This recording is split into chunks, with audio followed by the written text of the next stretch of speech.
Hey guys, quick thought about the Orlando shooting. I was thinking about the influences of religion on these things, where you see that this young man ended up being gay, and I'm guessing that he was taught that what he was or who he was as being a gay young man, homosexual, that was horrible and wicked and ugly, and you see this guy go and kill these other people who are like him.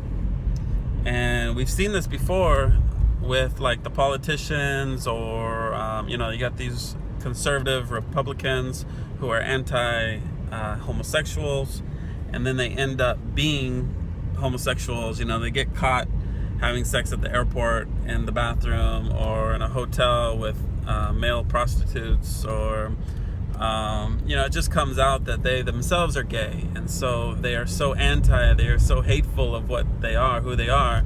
And I'm guessing that's religion. I don't know. Just thinking about it here. So and then you see the pastors. You got Ted Haggard, and there's a bunch of other ones who, Ted was the head of the Christian Coalition, and one of the biggest churches in America, if not the biggest at that time. And he was very outspokenly against anti-homosexuality and drug use, and he ended up getting caught with gay prostitutes and doing drugs and stuff like that. So the idea is, but if religion is so horrible, and if it causes people to do this, well, this is the first time that I've heard of a Christian gay guy who is anti-gay go and kill other gay people. So I mean, it doesn't happen very often.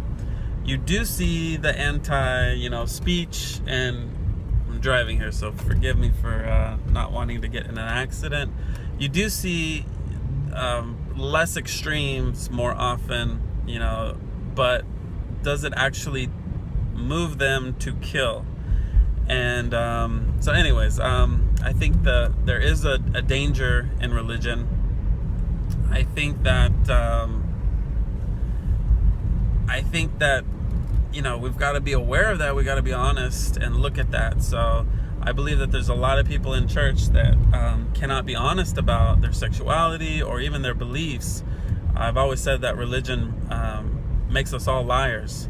And the idea is that human beings love to be a part of the community, and we're not all going to agree. You get the bigger the church is, the less we agree, right? You can find 5 or 10 people who agree on most things, but outside of that, it's very difficult to find a big group of people who agree on everything.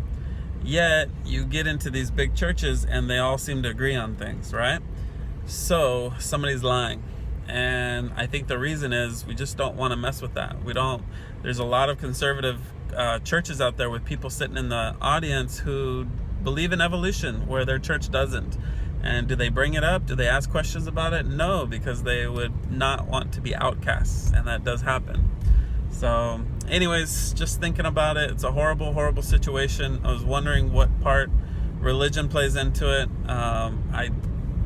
Honestly, he's probably not a Christian. He might be Muslim. They have the same thing. They seem a little more violent.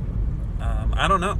The Christians have been violent before in the years. If we talk about history, but recently you don't see that as much. And I don't even know if this guy was Christian or Muslim. Everyone's saying that he's Muslim, ISIS, and all that. So I honestly did not look into it. But horrible situation. Just thinking about the role that religion plays when we teach people that they're ugly and horrible and evil. So anyways, God bless you guys. Adios.